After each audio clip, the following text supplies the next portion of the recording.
Ya, ahora sí, ahora sí. Ya, como les decía, ustedes van a tener en realidad varias opciones. Una opción es, por ejemplo, que ustedes, no sé, pueden hacer como maquetas, como dices tú, imágenes en el fondo de cómo se vería el sistema. O sea, lo que importa no es tanto lo estético, lo que importa es en cuanto a cómo se van a ver las funcionalidades. Por ejemplo, ustedes o la mayoría de ustedes tienen que estar pensando en un buscador, ¿sí? Y que un buscador muestra resultados, ¿cierto? Entonces, pero existen muchas formas de implementar eso. Y es más probable que los distintos grupos tengan distintas ideas de cómo poder hacer eso. Si es que en el fondo hay que hacerlo, ¿no? Entonces, ustedes pueden hacer, por ejemplo, un dibujo, ¿ya? Por ejemplo, pueden hacer una imagen, pueden hacer un HTML, pueden hacer un PDF navegable, ¿ya? Que en el fondo uno es un PDF con los enlaces que uno va apretando y va generando las distintas vistas. O pueden, por ejemplo, tomar el mismo proyecto base que el que estábamos viendo recién, ¿ya? Y hacer como algunas modificaciones, ¿ya? Por ejemplo, si ustedes se fijan, esto es nada más que un HTML, pero que es una forma un poquito más compleja de poder decirlo que el HTML es simple. ¿M? Tiene estructuras de controladores, vistas, etc. Eso es como un poquito la idea. No es una única forma, no están obligados a usar el proyecto base para hacerlo. Lo que sí, en paralelo les pido que puedan hacer los pasos que vimos recién. ¿M? Ahora, para la entrega formal propiamente tal, pueden ser un PDF navegable, pueden ser imágenes, puede ser un HTML, ¿ya? Con los enlaces, etcétera. ¿Ya? Y ustedes tienen como esa libertad en el fondo. En el PDF navegable ponemos como un link y que te manda a otra página del PDF, sería como eso. Claro, ahí ¿Sería existen eso lo como, sí, hay como herramientas en el fondo. Se me olvidó el nombre, pero hay algunas herramientas que a ti te permiten, por ejemplo, hacer un dibujito y en ese dibujito agregar enlaces. Y después tú eso lo puedes guardar en un PDF. Entonces el PDF queda con los enlaces que te permiten ir como saltando de hoja.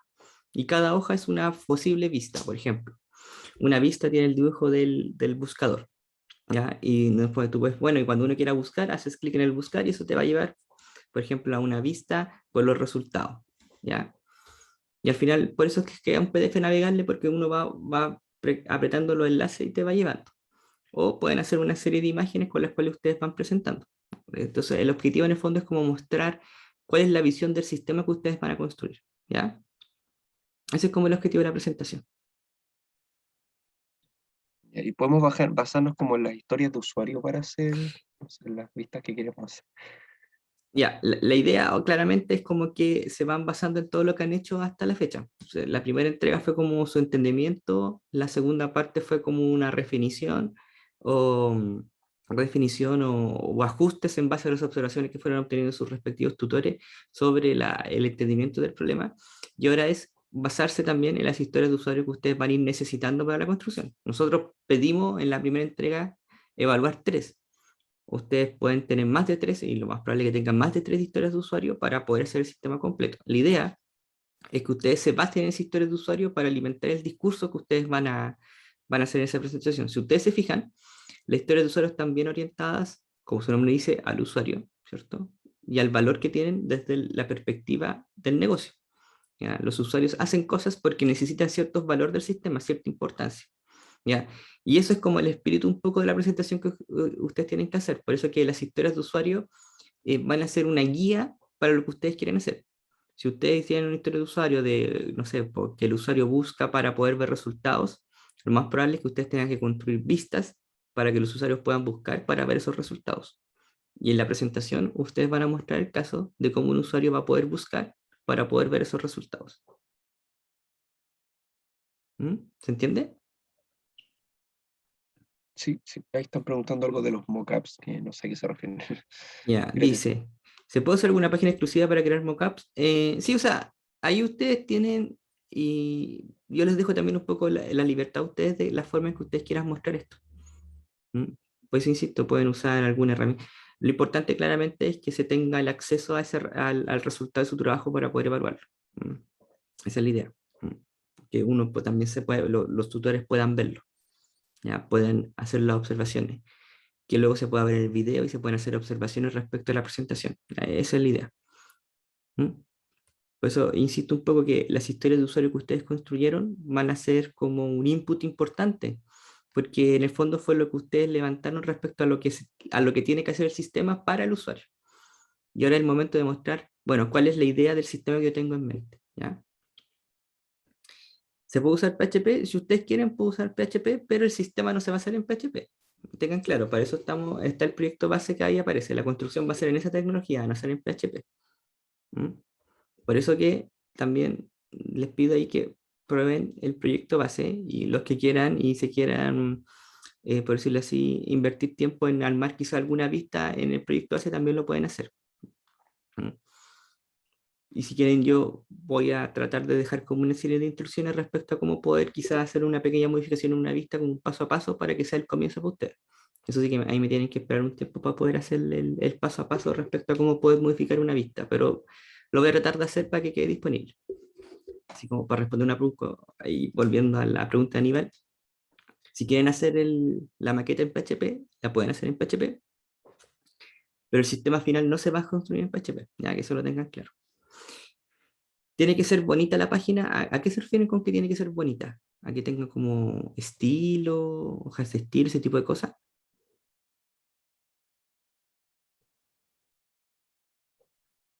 Comercial, bonita.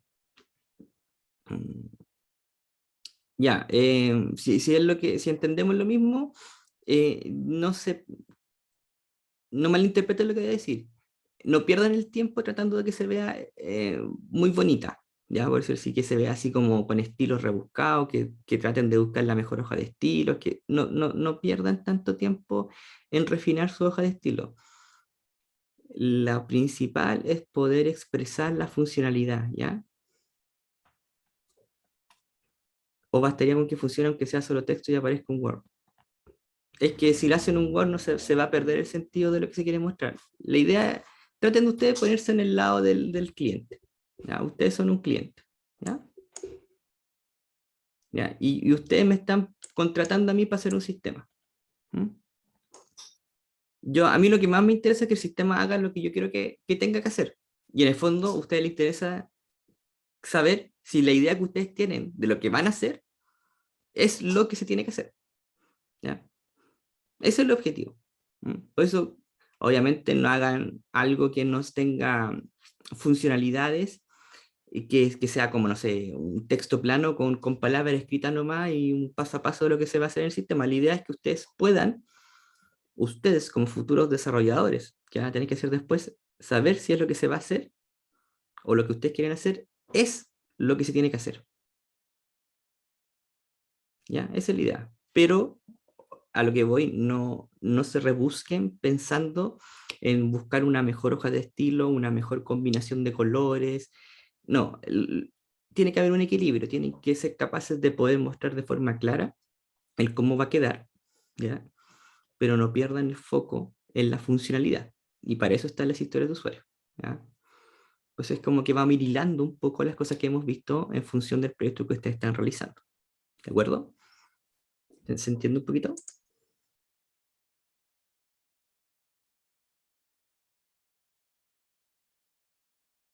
¿Sí? ¿Alguna duda? Sí, profe, entiendo. ¿Ya? Ahora, volviendo al tema del proyecto, porque no quedó grabada esa parte, yo lo necesito, todos tienen acceso al repositorio, ¿cierto? Cada grupo tiene acceso al repositorio. ¿Sí? Ya. En ese repositorio ustedes vieron que había un proyecto base, ¿cierto?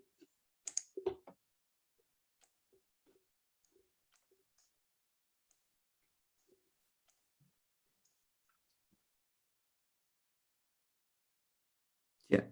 Ese proyecto base tiene un montón de cositas, pero en una parte aparece algo que dice Dockerfile y Docker Compose, que va a tener como un contenido que a lo mejor a ustedes les va a parecer un poco raro si es que nunca han trabajado con Docker. ¿Ya? Esto básicamente lo que dice es cómo nosotros poder levantar un proyecto. ¿Mm? Como un empaquetado completo, por decirlo así. Aunque no es la palabra exacta, pero un poco la esencia, la idea.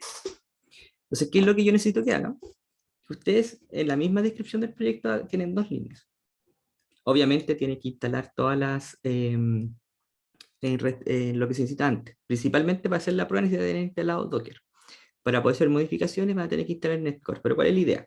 En esta parte de acá, como usted observa, ejecutan la primera línea que aparece, que es lo que hace es construir la aplicación, por decirlo así. Ahí van a hacer un montón de líneas, va a demorar un par de segundos, pero lo que va a hacer va a construir nuestro sistema. Si lo vemos como en términos de lo que hace Docker, en el fondo lo que estamos construyendo es una imagen. Esa es la esencia. Una vez que la imagen está construida, nosotros podemos levantar un contenedor a partir de esa imagen. ¿Ya? Que en el fondo es como echar a andar el aplicativo, por decirlo así. Y luego ustedes se pueden ir a la página localhost 5000/home, que en términos prácticos, ¿qué es lo que hace? Se va a un controlador llamado home y carga la vista index que tiene ese controlador. Y debería aparecer eso de ahí. ¿Ya? Esto necesito que lo prueben lo antes posible y si tienen algún problema, lo indiquen, ¿ya? Para saber quién tiene problemas con el proyecto base. ¿Ya? Así que como tarea para cada grupo es que prueben esto y vean si tengan problemas. ¿Cuál es la idea de esta actividad? Que no lleguen al final del semestre 2 semanas antes de la entrega final para decir no me funciona el proyecto base. ¿De acuerdo? ¿Alguna duda?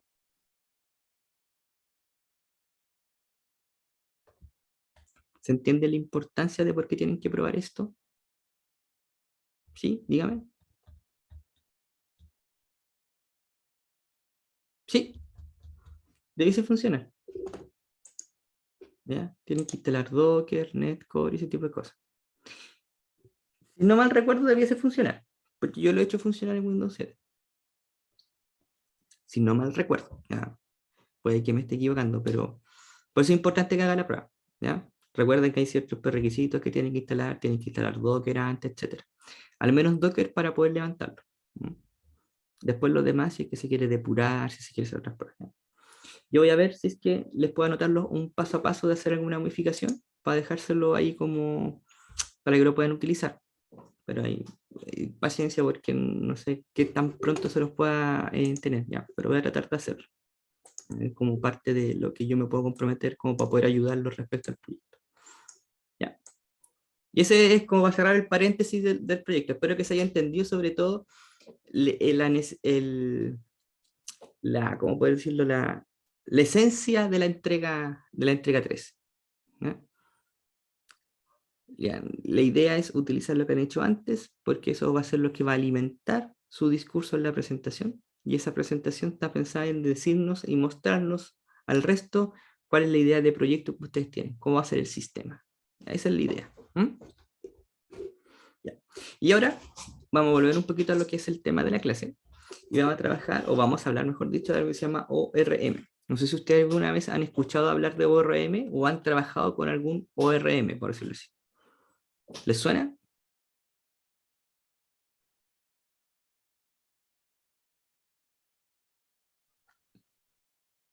¿No? Ya. Ya. Entonces ahora vamos a descubrir un poquito qué es lo que es un ORM y por qué está la necesidad de estudiarlo. Nosotros hasta el momento hemos trabajado, o en el fondo hablamos, y me imagino que ya deben tener una idea más o menos clara de lo que es MVC, ¿cierto? Modelo vista controlador. Dijimos que nos ayuda a estructurar un poco nuestra serie de clases, ¿ya? Para poder lograr, por ejemplo, un sistema, un proyecto donde un usuario va a tener que interactuar. ¿Sí? Está la vista con la que interactúa un usuario, está el controlador que va manejando toda esta interacción y están los modelos que tienen como la información del negocio. ¿Cierto? Eso en un resumen bien resumido de lo que es MVC. ¿Sí? ¿Se acuerdan, cierto? Que fue antes de su semana de descanso. Así que parto de la base que al menos nos acordamos de eso, ¿cierto? Sí, ya. Pero nosotros podríamos decir que estamos algo cojos todavía, porque nosotros hablamos que existía un modelo que manejaba como todo el tema del negocio. Dijimos un controlador que tomaba esas acciones y una vista donde se mostraban los datos. Ya, pero no hemos hablado mucho de esos datos. Partimos como de la base que estaban ahí, que el modelo tenía esos datos, pero no hemos dicho cómo el modelo va a ir a buscar esos datos. ¿Mm? Sabemos que con MVC nosotros podríamos hacer un formulario que modifique o genere nuevos datos del sistema, pero tampoco hemos dicho cómo se van a guardar esos cambios, cómo se van a guardar esos nuevos datos. ¿Mm? La pregunta en el fondo es como, ¿es responsabilidad del MVC solucionar ese problema?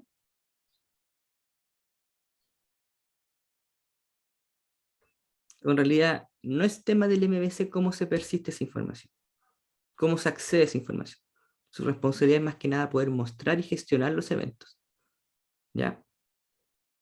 Entonces, si ustedes recuerdan, y la idea es que ahora empecemos a enganchar los otros conceptos más teóricos que hemos hablado, el concepto del patrón. El patrón era una propuesta de solución a un problema que era realmente o que era recurrente. MVC soluciona parte del problema, por ejemplo, de poder desplegar esa información y gestionar algunos eventos, pero no soluciona todo. Y una de las cosas que nosotros dijimos de los patrones es que un patrón por sí solo lo más probable es que no resuelva el problema del sistema en su conjunto, sino que nosotros tengamos que recurrir a varios patrones. Entonces, MVC no soluciona el problema de cómo yo accedo a los datos, de cómo yo gestiono esos datos, de cómo yo guardo esos datos. ¿De acuerdo? ¿Estamos claros?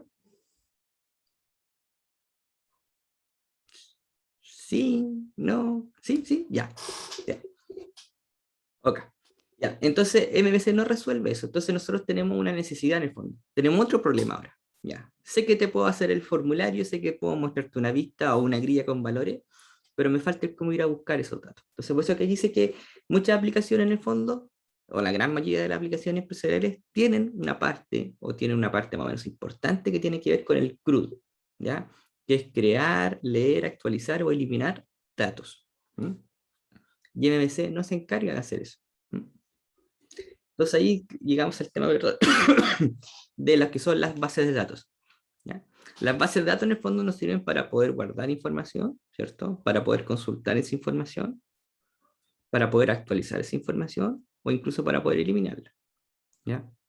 Entonces yo sé que la base de datos yo puedo almacenarla y puedo gestionar de esta forma. Y por otro lado, tengo mi sistema MVC que me sirve o está hecho para interactuar con los usuarios. Entonces tengo por un lado el MVC, tengo por otro lado la base de datos, y yo necesito poder conectar esas dos cosas, poder conectar esos dos mundos. Y eso no es tan sencillo como nos gustaría. Entonces, ¿qué necesitamos usar? Patrones, ¿ya? Porque existen formas que van a solucionarnos, o van a existir como ciertas recetas que nos van a decir, ¿saben qué? ¿Cómo yo puedo juntar ambas cosas? ¿Ya? Esa es un poquito la idea, esa es un poquito la naturaleza o la esencia de lo que estamos viendo ahora. Tengo el MVC, tengo la base de datos que tiene información, pero necesito conectarla. Pero como no somos los primeros que nos enfrentamos a ese problema, y otras personas ya se enfrentaron a ese problema, ya idearon formas, recetas de cómo poder solucionarlo. ¿Ya? Y ahí son los patrones que nosotros vamos a estudiar ahora. ¿Mm? Entonces, ¿cómo vamos a poder lograr esta gestión de datos desde un sistema, por ejemplo, externo a la base de datos, cómo poder interactuar con ella, cómo poder interactuar en el fondo con los datos? Ya vamos a ver como algunas técnicas, vamos a ver patrones orientados a la persistencia de datos. Es decir, patrones que resuelven exactamente el problema que tenemos en este minuto. ¿Ya? Y ahí nace el concepto de ORM, el mapeo objeto relacional. ¿Por qué mapeo objeto relacional? ¿Por qué creen que ese es el nombre?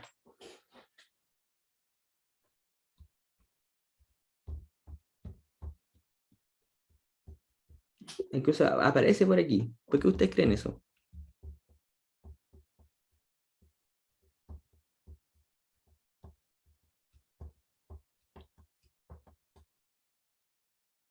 ¿Por qué es mapeo objeto relacional?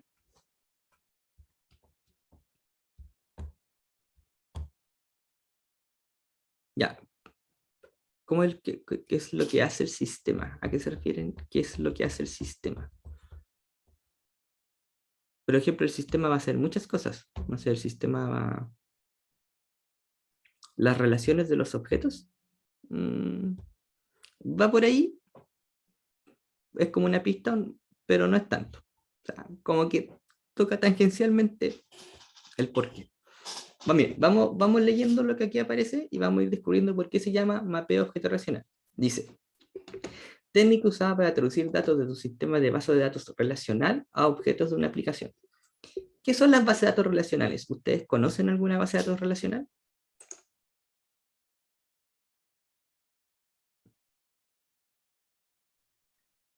SQL, ¿cierto? Ustedes tuvieron base de datos, ¿cierto? Ustedes tuvieron una asignatura de base de datos y ahí ustedes trabajaron con algún motor de base de datos en particular. Ese motor de base de datos era relacional, ¿ya? ¿Qué características tenía ese motor relacional? Tenían tablas. ¿cierto?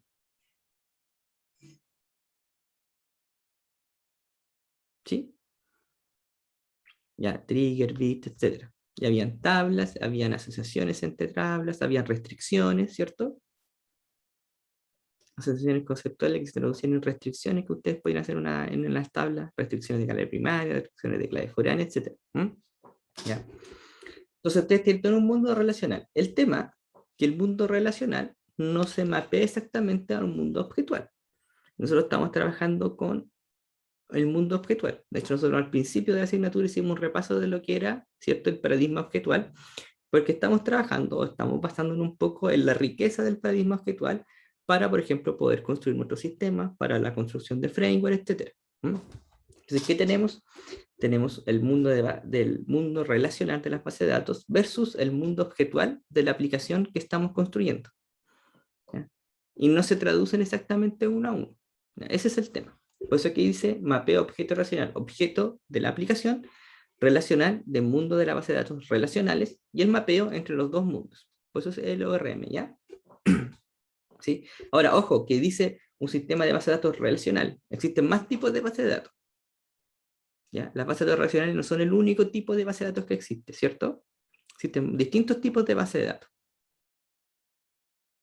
¿Ya? Pero las técnicas que nosotros estamos hablando ahora se enfocan exclusivamente a la idea de las bases de datos relacionales. Puede, y es efectivamente así, que como trabajemos con otro tipo de base de datos, van a existir componentes, van a existir técnicas que sean muy similares, ¿ya? Pero tengan presente que nosotros nos vamos a restringir en este minuto a hablar de base de datos relacionales. Entonces, lo más probable es que en esta presentación y en los textos que ustedes lean, en el contexto de esta asignatura, cuando se hable de base de datos, se van a referir a base de datos, perdón, relacionales, ¿ya? Que fueron, me imagino que las que ustedes vieron en base de datos, lo que ustedes me nombran, ¿ya? ¿Sí? ¿Se entiende por qué ORM?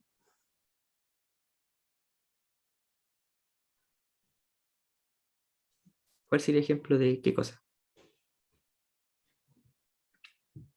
Base de datos no relacionales son, ya esto es un paréntesis. Las bases de datos relacionales, ¿ustedes saben por qué se dice que son relacionales? ¿Cuál es el nombre de base de datos relacional? ¿Por qué es relacional?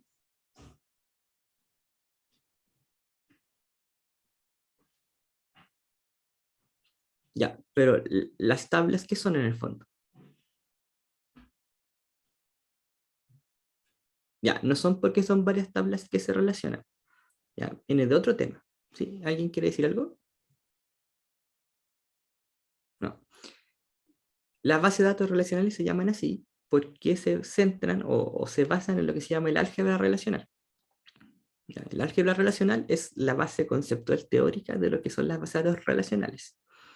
El álgebra relacional tiene algo parecido al conjunto. Ya, no me voy a extender para hacerlo más breve, pero tiene algo parecido a los conjuntos. Ya, lo que estoy diciendo puede sonar así como algo así como malo para alguien que sea como experto en el tema, pero para hacer el símil, son parecidos a los conjuntos, pero existe otro concepto que se llama tuplas, ¿ya? Que viene a representar como relaciones, ¿ya? Eso de ahí, ese concepto del álgebra relacional se extiende hasta llegar a materializarse en una base de datos relacional, que se basa en eso, ¿ya? Por eso que aparecen las tablas, ¿ya? Que vienen a representar o hacer lo más similar al concepto de tuplas de lo que es el álgebra relacional, ¿ya? Pero existen otros tipos de bases de datos que no siguen esa lógica del álgebra relacional. Por ejemplo, existen algunas bases de datos que siguen la lógica de nodos, que son nodos que se relacionan con otros nodos y que las asociaciones entre nodos tienen ciertos significancia. Entonces existen otro tipo de bases de datos que no siguen las mismas lógicas de la álgebra relacional, sino que tienen una orientación a nodos. ¿Ya? Y existen bases de datos que se orientan a trabajar como si fueran nodos interconectados entre sí. ¿Ya? Existen otros tipos de bases de datos que dicen, por ejemplo, yo quiero guardar o almacenar información como si fueran documentos. ¿Ya? Con una estructura, o mejor dicho, con una semiestructura. Guardar la información con una semiestructura. Y son un poco más flexibles respecto a lo que se tendría en una tabla. ¿Ya? Y ese tipo de base de datos, claro, lo que pasa es que sí, podría decirse que son más modernas, pero se orientan por otro tipo de negocio, para otro tipo de problemas, ¿ya? Por ejemplo, el tema de los documentos, entonces son una semiestructura que son un poquito más flexibles, entonces sirven para guardar documentos. Entonces ahí, me imagino que, no sé, más de alguna vez escuchado MongoDB, ¿ya? Entonces es una base de datos orientada a documentos. Y así sucesivamente, ¿ya? Pero lo que nosotros vamos a hablar son de las relacionales, ¿ya? Eso es un poquito la idea. ¿Mm? Entonces, sirven para problemas relacionales o que tienen un modelamiento relacional, ¿ya? Y es el contexto del cual nosotros vamos a hablar, ¿sí? Entonces, cuando hablemos de base de datos acá, recuerda, son bases de datos relacionales, ¿ya? ¿Estamos claros? ¿Sí? ¿No? ¿Alguna duda? Ya, gracias. Ahí, disculpen si es que me extendí un poquito, me fui por las ramas quizás. Ahora, generalmente nosotros vamos a hablar del ORM, un componente de software que ocupa esta lógica de mapeo de objeto relacional. Generalmente uno siempre habla de que va a ocupar un ORM, o habla de los ORM como el componente de software. Bueno, en realidad el ORM es como la técnica. Entonces este componente utiliza la técnica del mapeo entre ambos mundos, ¿ya? O es una forma que nosotros tenemos para poder utilizar un componente de software que utiliza alguna técnica para hacer el mapeo entre ambos mundos. Aquello nosotros le decimos ORM, ¿ya? Pero más que nada que el ORM es como esta técnica, esta idea de poder enfrentar el problema. Aunque lo más probable es que ustedes lo escuchen en el contexto como del ORM de utilizar algún componente de software, que es como usualmente uno le suele decir, ¿ya? Por ejemplo, uno habla de ORM, algunos Entity Framework lo usamos como ORM. Hay otros más sencillos, por ejemplo, Dapper es un ORM o un micro ORM, como le dicen algunos, etc. ¿Qué es lo que una característica importante que tiene el ORM? Que permite consultar o realizar sentencias sobre una base de datos, recuerden, relacional, pero saltando un poco el SQL de forma directa, ¿ya? Como yo estoy trabajando en un mundo objetual, yo no puedo voy a tener una forma de hacer las consultas, una forma de realizar las sentencias, que luego este ORM las va a traducir a sentencias SQL para poder realizarlas en la base de datos, ¿ya? Esto puede ser bueno o puede ser malo, ¿ya? Puede ser bueno para aquellos que son más ajenos al mundo de la base de datos, ¿ya? Y no se sienten como, por ejemplo, trabajando directamente con un SQL. Pero también tampoco tiene su lado negativo porque obliga a aprender un poquito más. Lo que pasa es que no es lo mismo que yo enviar una sentencia SQL por la aplicación. Por ejemplo, Entity Framework permite realizar sentencias sobre la base de datos, pero uno tiene una forma de hacer las consultas que no es lo mismo que hacer una sentencia SQL, ¿ya? Yo no escribo directamente SQL, no es lo mismo que yo escriba la sentencia SQL y como que la envíe por medio de un comando o por medio de una función del framework o del lenguaje que estemos utilizando, ¿ya? Por si acá. Entonces, tiene esta gracia de que yo puedo hacer las sentencias y las consultas no directamente utilizando SQL, pero eso puede ser como un positivo o negativo. Pues aquí se traduce el código a sentencias SQL. ¿Ya? El ORM se va a encargar de tomar eso y traducirlo, ¿ya? Es positivo en el fondo porque nos abstraemos de cómo funciona la base de datos, ¿ya? Pero tiene el costo de que tenemos que aprender a utilizar esta nueva forma de hacer consultas, ¿ya? Tiene un costo para nosotros como desarrolladores que vamos a tener que aprender a usar en la nueva forma de consultar la base de datos. Porque en el fondo tenemos que usar este intérprete que está entre medio. ¿Se entiende? Perdón. ¿Se entiende? Sí, profe. Ya. Dice, mapea objetos con una base de datos relacional. En el fondo lo que queremos hacer. Nosotros vamos a tener, por ejemplo, Si hacemos un sistema que tenga que ver con un colegio, lo más probable es que en nuestro sistema tengamos por un lado una clase que represente alumnos, una clase que represente profesores, ¿ya? Y eso se va a mapear con alguna tabla o varias tablas que guardan información del alumno, una o varias tablas que guardan información del profesor, así sucesivamente, ¿ya? Y aquí está la gran diferencia. Las bases de datos relacionales tienen un diseño tabular, es decir, tablas, mientras que el sistema que nosotros estamos trabajando tiene estructuras jerárquicas a través ¿de qué? De los objetos y las herencias o distintas instanciaciones que hay entre ellos.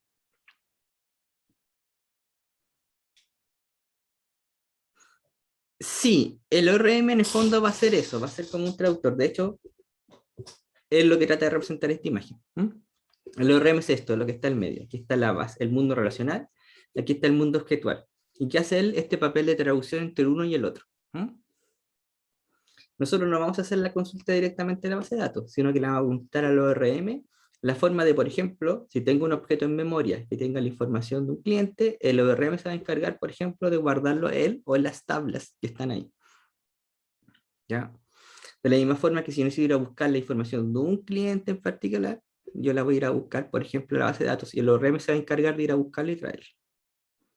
Ya, es un poquito la idea.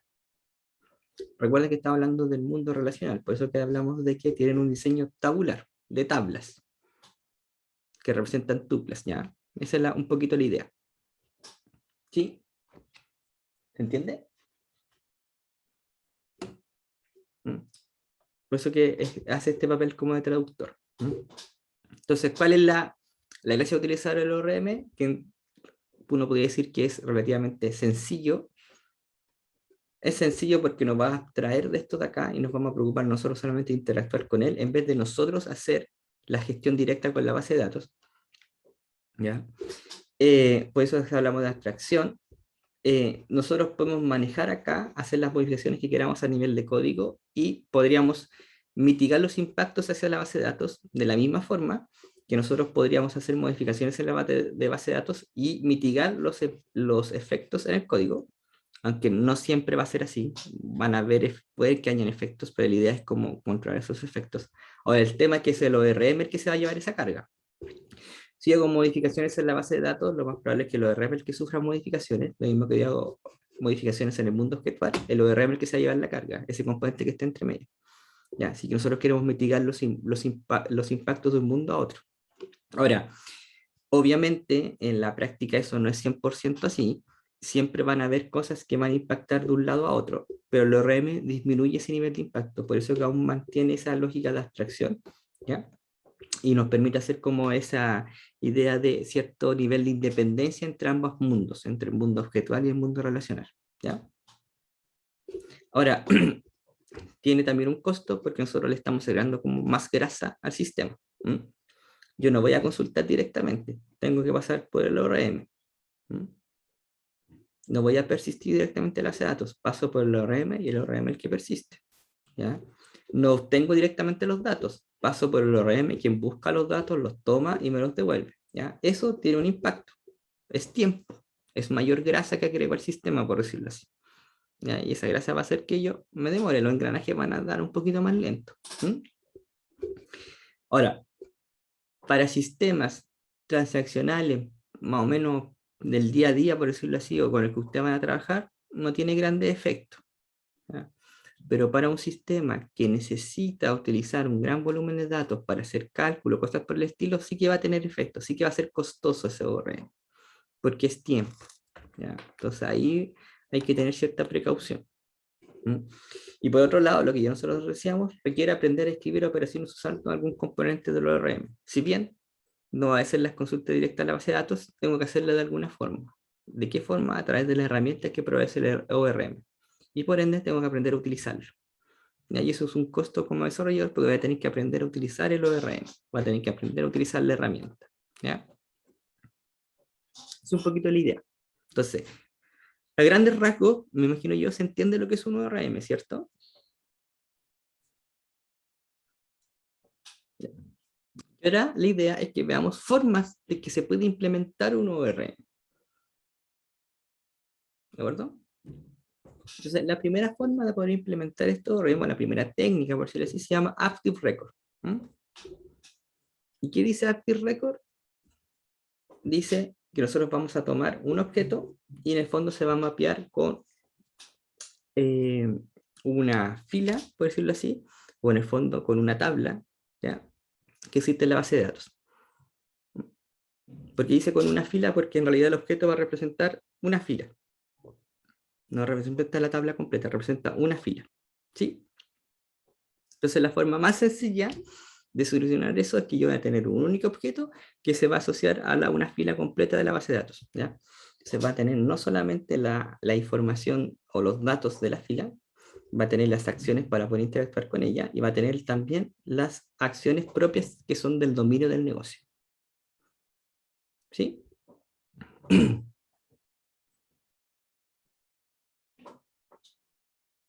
Es como en el fondo la solución más sencilla. Tiene los datos, tiene los comportamientos. ¿Ya? Si se fijan, tiene los datos y tiene el comportamiento por acá abajo.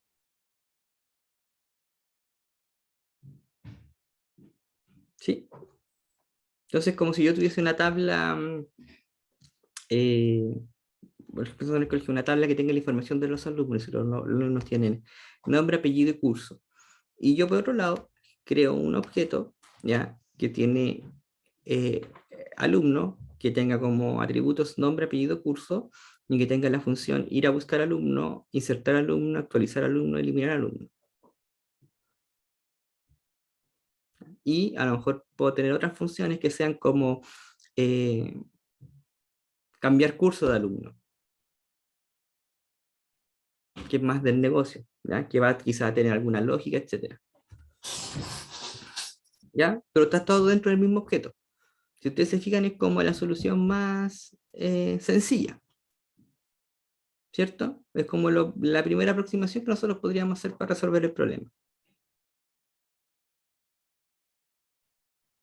¿Sí?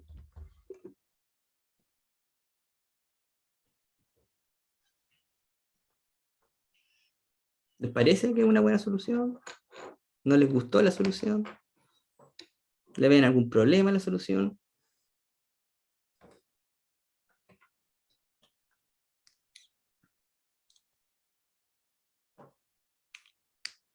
¿No es tan sencilla?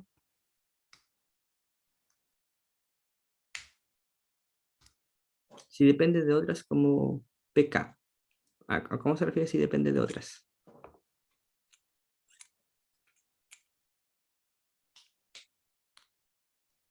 Por ejemplo, tú dices, yo tengo una clave primaria y...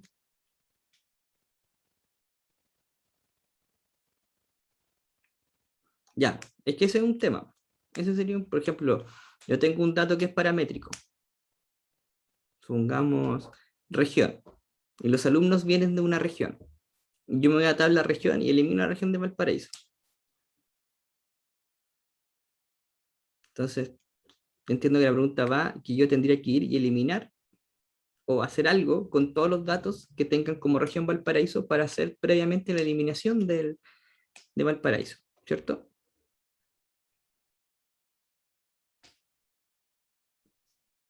Claro, esto de acá, si lo tratáramos de hacer, no podríamos directamente o tendríamos que agregarle más cosas, ¿cierto? Porque la lógica no dependería del mismo objeto propiamente tal, sino que necesitaría hacer algo adicional, tenés que buscar otras tablas por otro lado para poder lograrlo. Y ahí donde este modelo empieza a verse un poco topado, ¿cierto? Porque funciona bien mientras todo dependa de mí. Si ya empieza a depender de otras cosas, de otras tablas o de lógicas más complejas como la que dice el compañero, ahí me va a ver un poco limitado y voy a tener que hacer otras técnicas, ¿ya? Entonces, funciona bien, pero hasta ciertos límites, ¿cierto? Porque ahí ya vimos que hay un caso en que se podría ver un poquito más complejo. Entonces, ¿cuáles son, hasta dónde nosotros podemos trabajar con Active Record? Por ejemplo, es bueno hasta cierto punto, como dice el compañero, porque representa la lógica del negocio, por eso dice hasta cierto punto. Yo puedo acceder a los datos de forma relativamente rápida y sencilla. La persistencia estamos ok, porque guardo directamente lo que son los registros. Y tengo los métodos al tiro para poder interactuar con ellos de forma directa. Entonces tengo los datos y las operaciones sobre los datos directamente. Entonces por eso lo hago sencillo y bueno. Entonces dice representaciones para modelos y datos asociados, asociación entre modelos, jerarquías de herencia, etcétera. ¿Ya? En el fondo es una forma rápida y sencilla de poder hacer la misma representación del objeto para llevarlo al mundo objetual, perdón, de la tabla y llevarlo al mundo objetual y del mundo objetual a la tabla. Entonces lo puedo hacer. ¿Ya? Y esto es un poquito de lo que nosotros hemos hablado. Pero aquí pasa lo que dice el compañero. ¿Qué ocurre cuando la complejidad de las operaciones aumenta? Como en este caso de acá. Necesito hacer una lógica de, por ejemplo, yo no puedo eliminar una región, voy a tener que desactivarla, pero al desactivarla tengo que hacer una lógica de operación sobre todas las cosas que dependen sobre esa región. A lo mejor también tengo que desactivar. Si desactivo Valparaíso, tengo que desactivar todas las provincias pertenecientes a Valparaíso y con ellos todas las comunas y con ellos todas las direcciones de todas las personas que viven en alguna comuna de Valparaíso. Y tengo que hacer toda esa operación. Active Record se puede poner un poquito complejo, ¿ya? Porque el create, insert, delete y update están pensados sobre los mismos registros de una tabla. En ese caso, como decía él, como operaciones tipo cascada que decía Aníbal, se va a volver más difícil. Entonces, cuando la complejidad de la operación aumenta, como en este caso, Active Record se va a ver complejo porque en realidad no voy a tener que hacer muchas operaciones en el mundo actual para poder realizar aquella lógica. ¿Cierto? ¿Se entiende?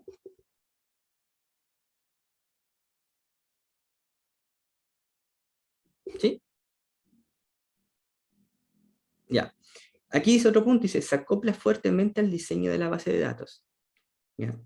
Si vamos a ver el dibujito de acá, nosotros hacemos como los atributos de la tabla, ¿cierto? Para representar una fila, o como se ve acá. ¿Qué pasa si yo voy y elimino una columna? ¿Ya? Podría tener problemas con el objeto que la mapea directamente, ¿cierto? Entonces, tenemos el primer lado de las operaciones complejas. ¿Qué pasa con el diseño de la base de datos? ¿Qué pasa si yo elimino una columna? ¿Qué pasa si yo la tabla creció tanto y yo digo, ¿sabes qué? La voy a dividir en dos tablas distintas. Agrego más columnas. ¿Ya? Toda modificación que yo haga en la tabla me va a afectar directamente al objeto que yo creé para mapearlo. En realidad son independientes.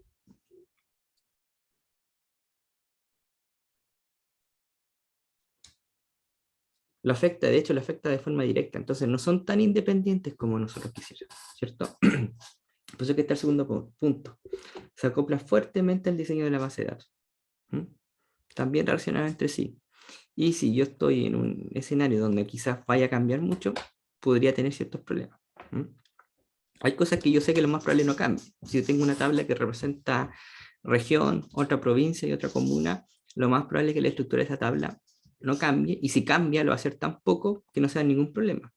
Pero pueden haber otros escenarios donde la base de datos vaya cambiando, ¿ya? O por ciertas necesidades del negocio se puedan requerir cambios futuros, que este enfoque también se pueda ver un poco topado. ¿Ya? ¿Por qué? Porque va a necesitar refactorizar el código y eso se puede hacer un poquito difícil por los efectos que puede tener. ¿Ya? Yo también quiero lograr un poco cierta independencia entre los dos. Sé que no es 100% posible en la práctica, pero sí nosotros queremos dotar cierto grado de independencia donde sea posible. Y mejor, con este esquema es un poquito difícil. ¿Ya? Y aquí nace otro elemento que se llama Data Mapper.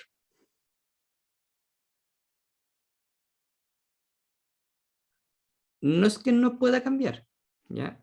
Es que si cambia, lo va a afectar, lo más probable es que lo afecte de forma directa. A eso se refiere. Porque aquí están directamente asociados uno al otro. Pero no es que nosotros digamos, dado que usamos Active Record, no va a hacer más cambios en la base de datos. No, o sea, los cambios en la base de datos van a seguir ocurriendo. Si es que por negocio se requiere así o se necesita así. ¿Sí?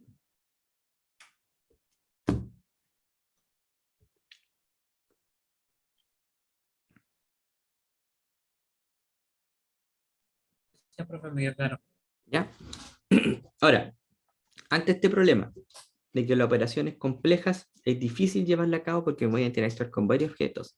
Ante esta idea de que si hay muchos cambios en la base de datos, me voy a ver directamente afectado. ¿Ya? Insisto, siempre nos van a afectar esos cambios en la base de datos. Ya no es tan mágico tampoco el tema, pero queremos mitigar un poquito ese impacto. ¿Qué modificación podríamos hacerle nosotros al Active Record? ¿Qué modificación se le ocurre a ustedes? ¿Qué podríamos hacer?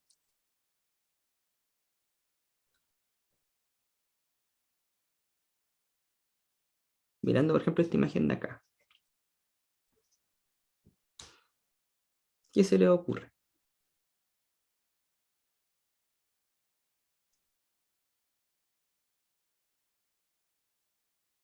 Que represente una tabla completa.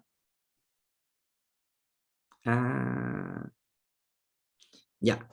Entonces, en vez de traerme, de hacer un objeto persona que tenga los datos de una fila, me voy a hacer un objeto, bueno, mejor dicho, una clase, personas que tenga todas las filas de la tabla, ¿eso? Que en el fondo sería una lista de objetos personas. Ya, me traigo la lista de objetos personas. ¿Pero eso resuelve alguno de los dos problemas que vimos? ¿O los mitiga en alguna forma?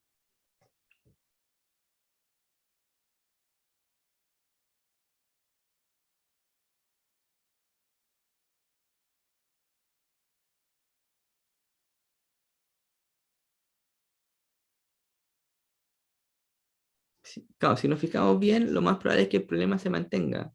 Si las tablas cambian, igual lo va a hacer, aunque tenga una fila o las tenga todas, igual me va a ver fuertemente afectado por el tema de los cambios del modelo. Y por otro lado, si las operaciones que son complejos involucran varias tablas, ¿ya? Que tenga todos los registros de una tabla tampoco soluciona el problema.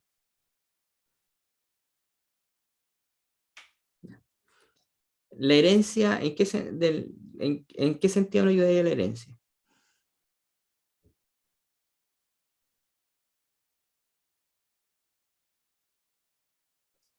Ya, pero nosotros necesitamos métodos que sean como propios del negocio. Entonces, generalizar tampoco nos va a ayudar. Mira, veamos algo que estaba más atrás. Nosotros dijimos que teníamos la base de datos y teníamos nuestros objetos de nuestro sistema. Y vamos a agregar este elemento entre medio para poder separar, ¿cierto? En el fondo, poder crear una palabra que era bastante clave que salía por acá, que no la encuentro ahora, que hablábamos de abstracción, ¿cierto? Abstracción, me quiero olvidar un poquito, él se quiere olvidar un poquito de lo que pasa en la base de datos, la base de datos se quiere olvidar un poquito de lo que pasa aquí en memoria del sistema. ¿Ya? Utilizando ese mismo concepto de abstracción, de ese componente intermedio. ¿Qué cambio le harían a esta estructura? ¿Podemos reutilizar un poquito la idea? Ese concepto de abstracción de capa intermedia.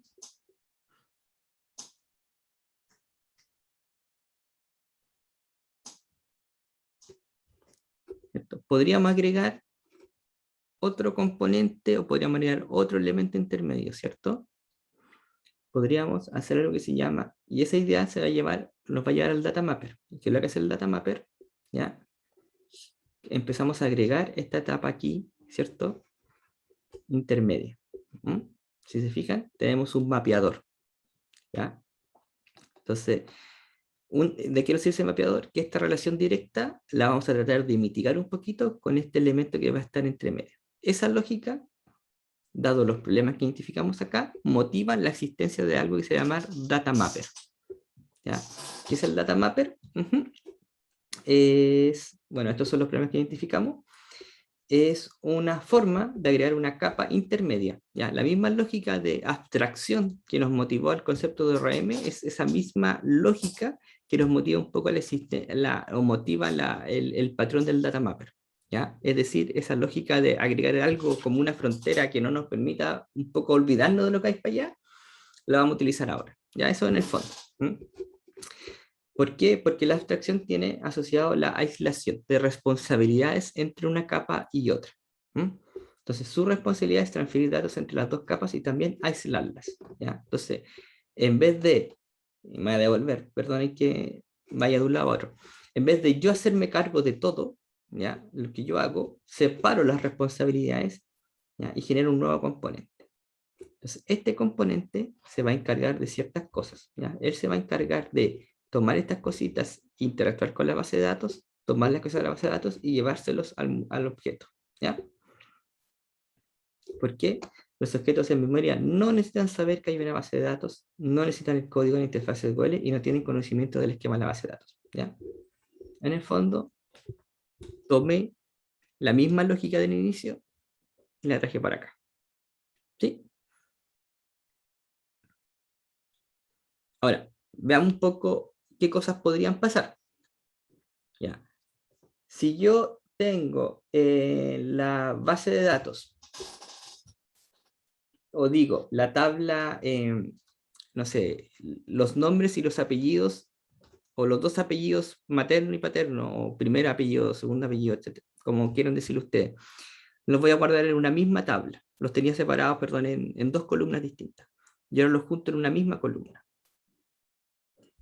Este enfoque de acá, ¿me permite mitigar ese cambio hacia el mundo objetual?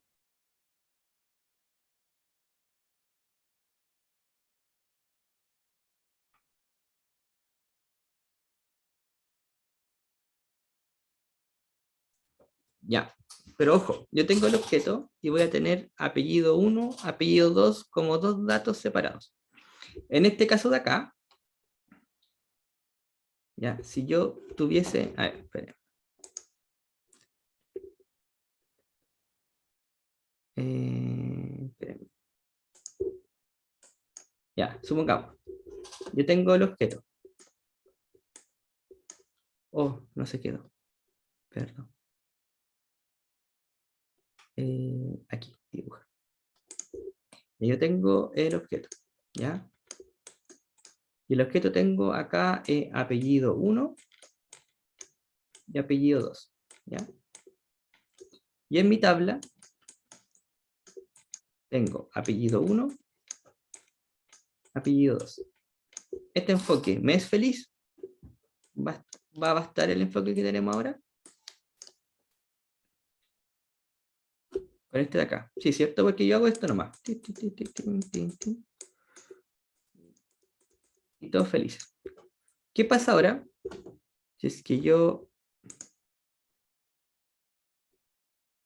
¿Qué pasa si yo ahora tengo mi objeto, lo mantengo igual?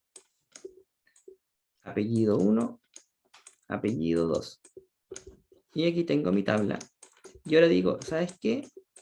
Vamos a hacer un cambio. Entonces vamos a tener una sola columna que va a tener apellido 1 y apellido 2. Acá, este objeto, ¿se ve afectado de este cambio con este esquema?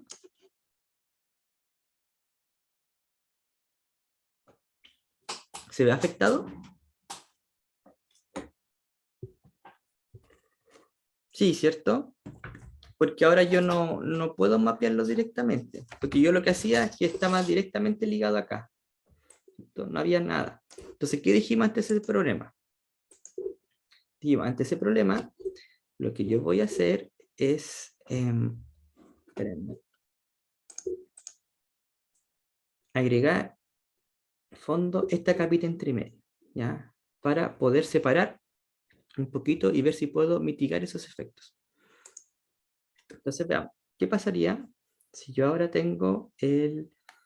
Ya, supongamos acá, voy a tratar de dibujar aquí abajo el objeto. Y el objeto me quedó súper feo. Apellido 1, ¿se ve o no? Apellido 2. ¿Sí? Y aquí tengo mi base de datos.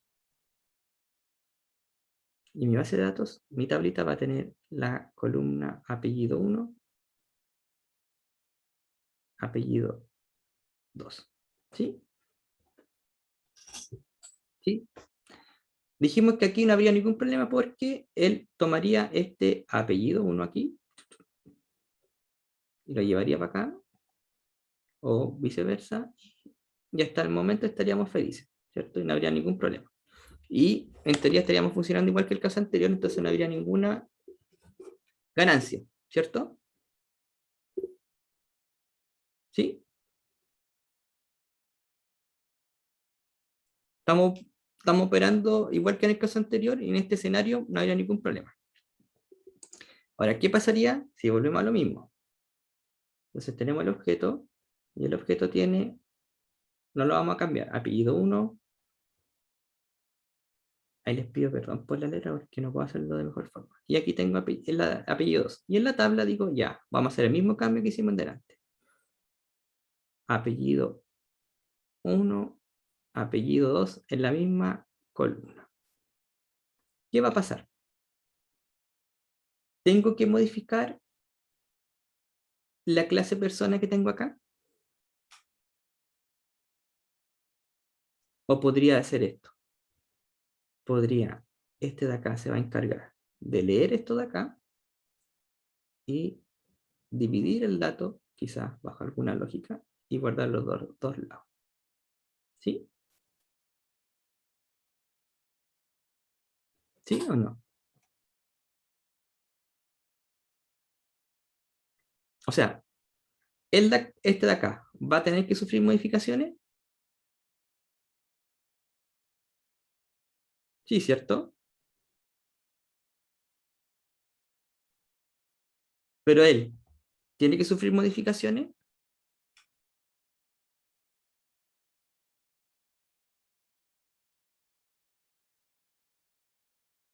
¿Cierto? ¿Se fijan que en cierta forma logré este aislamiento que quería?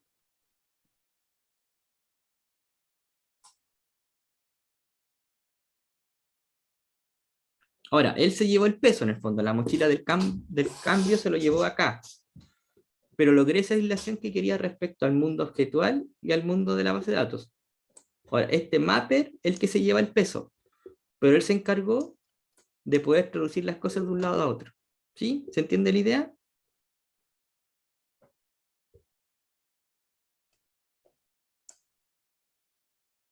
¿O no? Asumo que sí. Ya, ok. Creo que estamos bien en la hora, ¿cierto? Estamos bien en la hora, ¿cierto? No, no me he pasado. Ya. Si es que me llego a pasar de la hora, me avisan, por favor. ¿Ya? Entonces, ¿qué es lo que logramos? Aislar las dos cosas. ¿Mm? ¿Ya? Entonces separamos la responsabilidad, que es como lo que vimos recién. Y esta es otra forma un poquito de representar lo mismo, pero la idea es esa. Agregué este elemento aquí entre medio que nos permite separar un poquito la lógica, los alcances que tengan los efectos de un mundo a otro. ¿Mm? Entonces separé lo que tiene que ver el origen de los datos, que viene a ser la base de datos, con el dominio propio de la aplicación. Como en el caso de decir, los puedo mostrar separados, los puedo guardar juntos, los puedo mostrar juntos y los puedo guardar separados, ¿ya? Entonces logré esa separación, ¿ya? Es algo que era un problema que teníamos antes, ¿ya? ¿Sí? ¿Todo bien?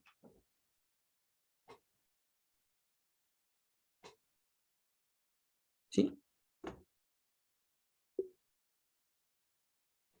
Ya.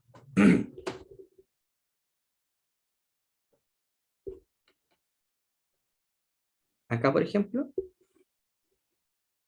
es que, insisto, depende también un poco de los alcances que se tengan, ¿ya? Por eso que aquí dice, mire, las separaciones. Entonces, se solicita el mapper que extraiga dichos datos desde un objeto lo almacena y que los almacene en la fuente de datos. Dice, muchas formas de construir las capas que realizan el mapping. ¿Y así? Esto de acá lo podemos hacer de muchas formas distintas y depende de cómo lo hagamos son los alcances que tenga.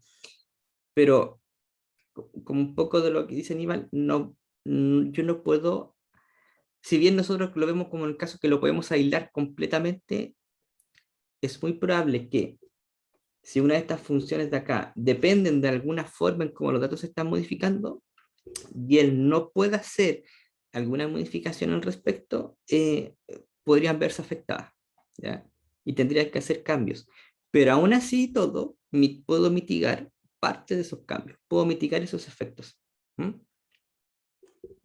Hoy dice clases que se convierten en múltiples campos, clases que tienen múltiples tablas, clases con herencias, clases que gestionan la conexión de objetos, etc. Ya, hay muchas formas de hacerlo. Por ejemplo, supongamos, supongamos, tú quieres ver o saber si un alumno va a pasar o no va a pasar de curso. ¿Ya? Y yo en la base de datos puedo decirte que las notas se van a guardar de 0 a 100. Y aquellos que tengan mayor a 70 aprueban y los que tengan menos de 70 reprueban. ¿Ya? Se echan el error. Entonces yo voy a crear aquí una clase que se llama está pasando, ¿ya? Está probando. Entonces, ¿qué es lo que va a hacer? Cuando yo traiga los objetos y los mapee al otro lado, esa lógica va a ir a preguntar si el valor de la persona o el valor, en el fondo, es mayor o igual a 70. Si es así, aprobaste. Si es menor que 70, reprobaste. ¿Ya? ¿Sí? Y te muestra el valor de tu nota. Ya, supongamos que tenemos eso. Y ahora cambiaron las reglas. ¿Ya? Y ahora las notas son A, B, C, D. Y con A y con D tú pasas y con C y con D tú repruebas. ¿Ya? La nueva forma de evaluación. A, B, C, D. A, D, aprobar. C, B, C, reprobar. Ahí sí. ¿Ya? Yo no tengo ninguna forma de poder transformar esos valores para decírtelo, el A es lo mismo que el 100 o el D es lo mismo que un 70, no lo sé. No puedo hacer ese mapeo, no puedo hacer esa modificación. Ese cambio sí o sí me va a afectar una función que me diga si está aprobada o no. ¿Cierto? Igual voy a tener que cambiar esa lógica. A pesar de que yo lo pudiese haber hecho quizá algún mapeo entre medio, pero no tengo cómo hacerlo porque la lógica de la función desde la perspectiva del negocio igual se va a ver afectada. ¿Ya? Porque ahora tus notas son letras y con dos letras, cualquiera de dos letras pasas, con otras dos letras tú repruebas. Entonces cambió toda la lógica aquí detrás. Entonces el cambio, a pesar de tener esta clase intermedia, igual te va a afectar. Porque es un cambio mayor, no solo a nivel de estructura de la base de datos, es un cambio también a nivel de la lógica, del registro que hay detrás. ¿Ya?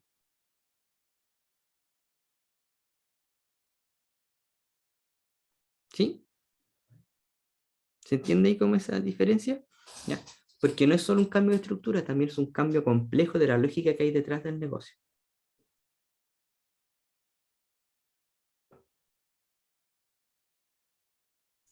Ya, es que para interactuar con la base de datos necesito pasar por un componente intermedio. Porque de alguna forma tú vas a tener que guardar los datos de la base de datos en algún objeto. Entonces, lo que tú me dices, por ejemplo, considerando que igual que modificar intermediar un costo, ¿no sería mejor aprender a interactuar bien directamente con la base de datos? En el fondo, tú estás llegando a esto de acá. ¿Te fijas? Porque yo de alguna forma voy a tener que guardar los datos que extraiga desde la base de datos si los quiero mostrar en alguna parte. Y de alguna forma yo voy a quizás capturar algo, no sé, a través no sé, de una interfaz, de un formulario, lo voy a tener que guardar en alguna parte antes de enviarlo a la base de datos. ¿Ya? Y solo para cerrar, respondiendo a la pregunta de Felipe, eso como que nos lleva al mismo punto. ¿Se fija? Como que esa misma duda nos llevó a esto de acá. Y ahí damos la vuelta de nuevo. ¿Y qué pasa si cambia la estructura de la base de datos? Chuta, entonces mejor voy a poner un elemento entre medio. Pero eso tiene un costo. Que tengo que tengo un elemento más que tengo que gestionar, que tengo que modificar. Pero costo-beneficio. O hago esto con ese riesgo de que los cambios me van a afectar, o agrego este componente intermedio para mitigar los cambios. Pero al costo que también lo tengo que mantener. Se fijan que no podemos ganar por todos lados, es un poco la idea. ¿Ya? Bueno, ahí me dicen que ya estamos en la hora, así que seguimos con este tema en la próxima clase, ¿de acuerdo? ¿ya? Cualquier duda me pueden escribir al correo. ¿Ya? Que estén bien, cuídense, nos vemos en la próxima clase. Chao, chao.